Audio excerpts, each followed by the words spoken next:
من القصور للأحياء الشعبية، لما العقار بقى حق مش رفاهية. العقارات في عهد الرئيس جمال عبد الناصر.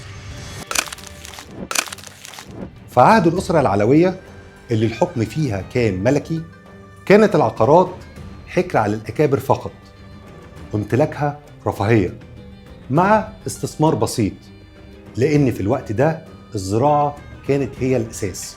وبعد ثورة 23 يوليو وحركة الضباط الأحرار، تولى الرئيس جمال عبد الناصر مقاليد الحكم، وبدأت مصر مرحلة جديدة من التغيير، مش بس على المستوى السياسي والاقتصادي، كمان في العقارات.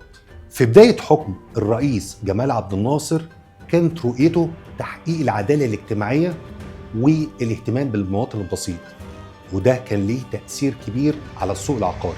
وكان من الواضح أيها الإخوة منذ أول يوم للثورة أن الأهداف التي أعلناها لا يمكن أن تتحقق إلا إذا تحرر المجتمع كله من الاستغلال بكل أشكاله. واحد من أبرز القوانين اللي أصدرها الرئيس جمال عبد الناصر هو قانون الإصلاح الزراعي، اللي هدفه تقليص ملكية الأراضي اللي موجودة في إيد الإقطاعيين وتوزيعها على باقي الفلاحين.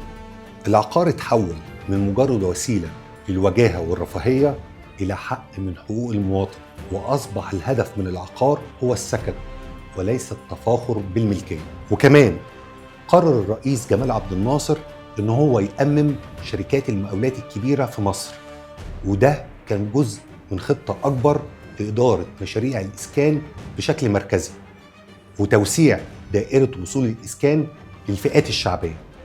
وبالفعل بدأت الدولة تبني مساكن شعبية للطبقة العاملة، وكانت البداية بمدينة العمال في حلوان، وبدأت المشاريع الإسكانية تكبر وتتوسع في كل حتة، وده كان بمثابة علامة لتغيير اجتماعي كبير.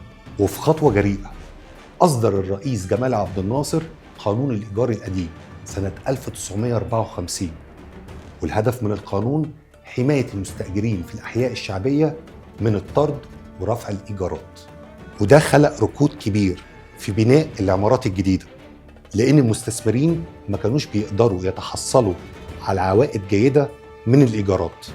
الإصلاح العقاري اللي تم في عهد الرئيس جمال عبد الناصر ما كانش له تأثير مباشر على الاقتصاد بشكل سريع، لكن على المدى البعيد كان ليه تأثير اجتماعي قوي، ساعد على توجيه التنمية للأحياء الشعبية وتحقيق العدالة الاجتماعية.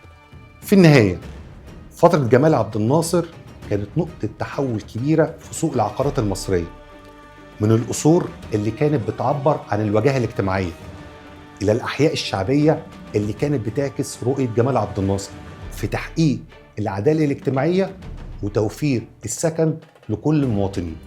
في النهاية شاركني برأيك في توجهات الرئيس جمال عبد الناصر وجرأته في إصدار قانون الإيجار القديم.